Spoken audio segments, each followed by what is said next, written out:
Sawadee and welcome to another episode here for the Funky Pod, Mindful Media and Communication. And as you see from the title, we're jumping into, emotional truth, stand-up comedies, alternative facts, ethics and storytelling.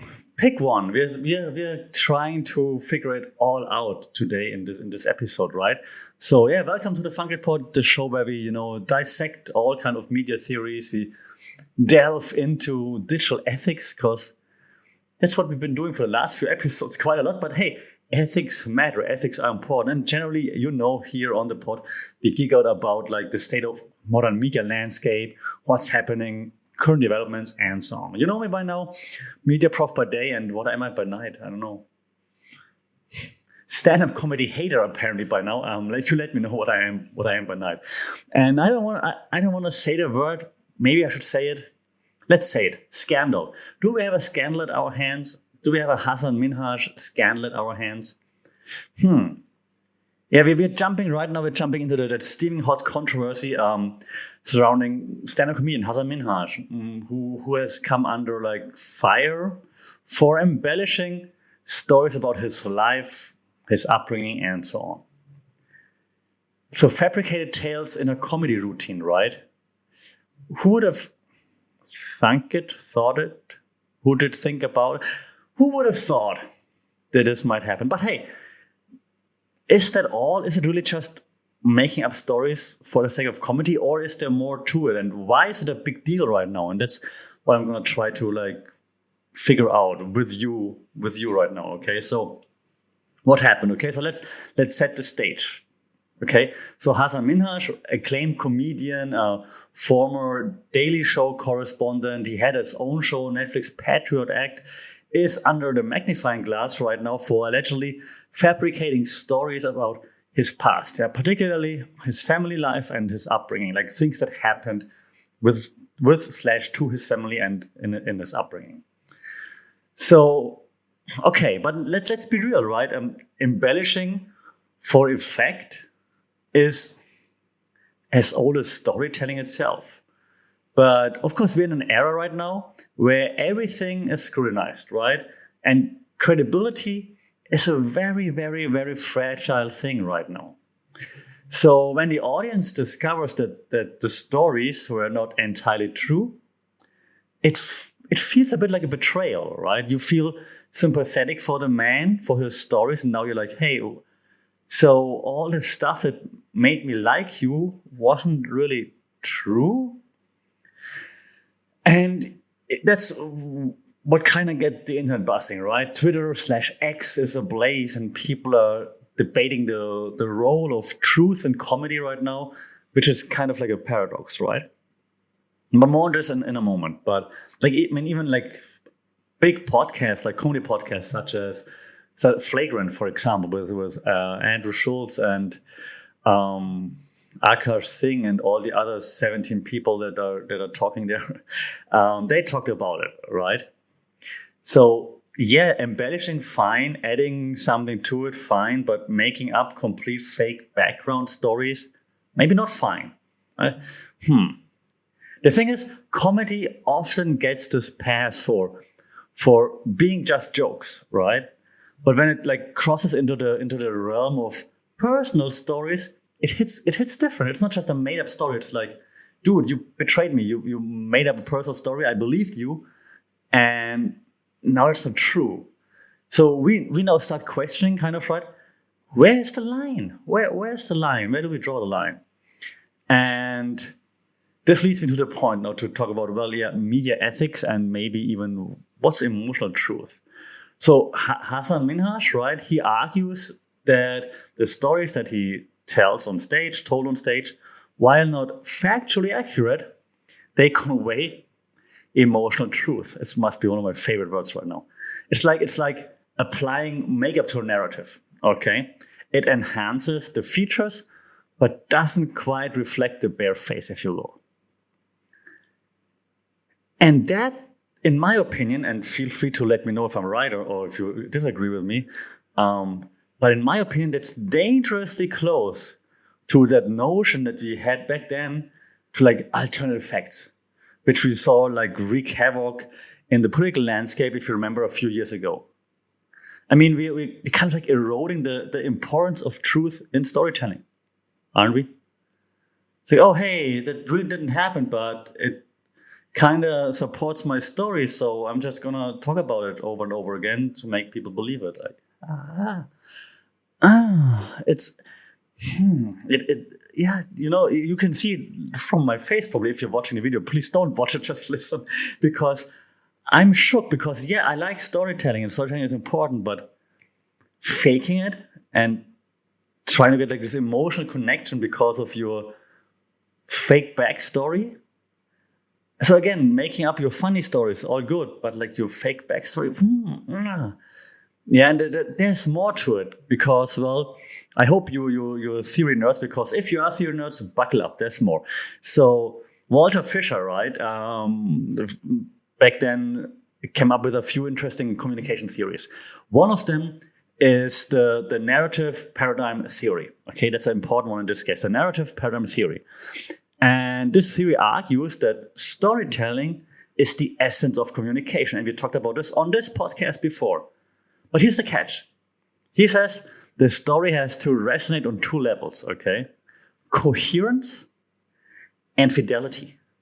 So coherence is straightforward, right? So if Minhaj claimed he was raised by wolves in downtown LA, for example, we'd have an issue.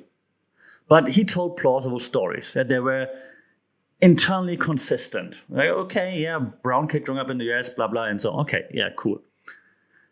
Then where he slipped up is kind of like the fidelity aspect, okay? That's about how well the story aligns with the world as we know it.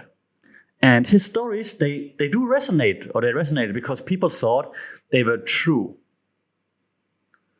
Right, so for example, that story from his first special, Homecoming King, right, where he said that he was dating like this white girl, or he wanted to ask her out for prom, and then he got denied like on the porch where he arrived, and then she had some other dude there and something because the parents didn't want her to go out with a brown boy. That's what he said. It turned out it wasn't true. Like that lady actually said that wasn't true at all. She rejected him before, and she's actually married to an Indian American.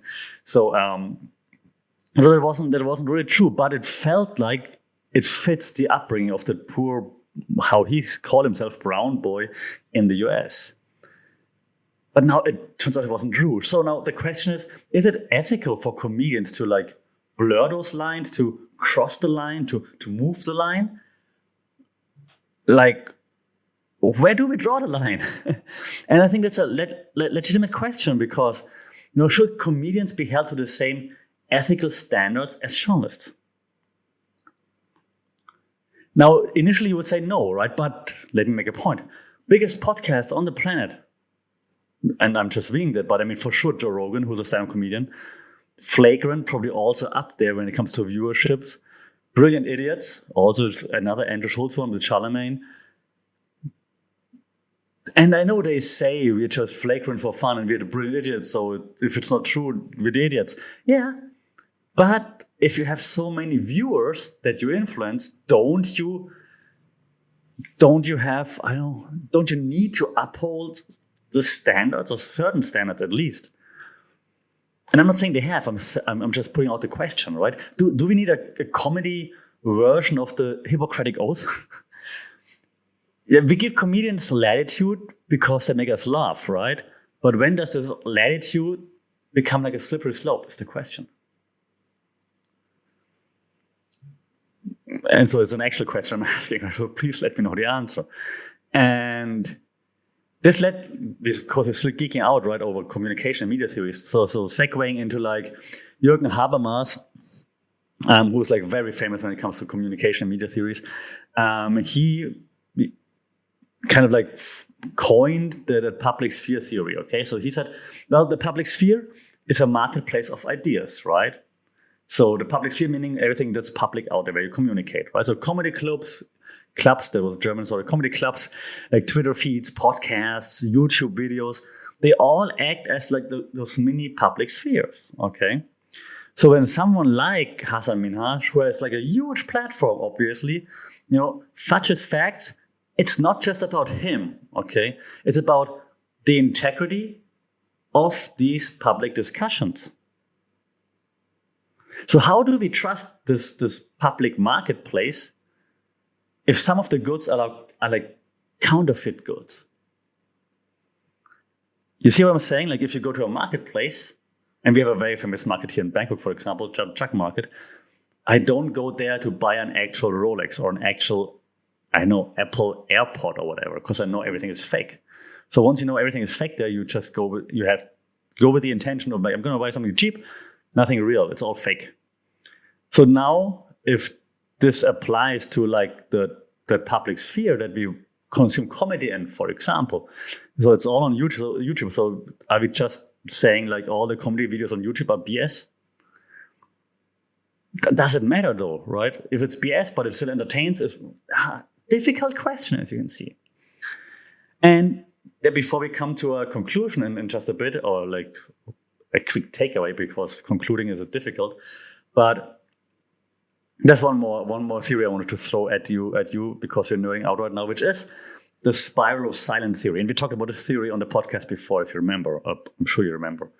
So when emotional truth gain traction, right, more people then buy into it, they can, of course, marginalize opposing factual accounts, making it harder to like differentiate between reality and illusion. And this is actually what happens, because in this very case, for example, in the Hasan Minhaj case, so what apparently transpired is that he used a real picture of that person that denied him to go to prom and her husband. It was blurred, apparently, in the background of when he did his show or special or whatever it was. And people still found out about it and were harassing her, that person who denied him back then. And she said, no, that's not okay anyways. But she also said, well, her side of story completely different. She didn't lead him on. She told him early on that she's not interested and so on.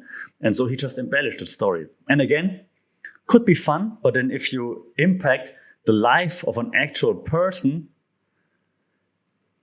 don't we cross the line? So it's the ethics. And you see me stunned, right? Because I'm a big stand-up comedy fan. So I don't want to say stand-up comedians always have to tell the truth, because of course they don't have to do that. But if it's like personal background stories that affect actual lives, maybe ethics are a good thing to think about, Hasan Minhaj, right? So this old saying, right? Like a lie can travel halfway around the world while the truth is putting on its shoes, right? The truth's never going to catch up to a lie. And now I sound like an old person, but especially in today's digital age, that lie can go around the globe several times before the truth even wakes up, right? We know that. And it's just very annoying that all the things I like in this case, which is stand-up comedy and the internet, obviously, now just lead to something that I don't like. It's really, really frustrating. So I'm struggling again because there's no final conclusion or something. I mean, there's no this one way to solve this problem, right? I mean, we dissected it, we discussed it now, and hopefully shed some light on why there is a discussion when it comes to this tangled web of comedy, ethics, and public discourse even, right? But you can see, like, also from the times that I get stuck right now, it's a complex issue.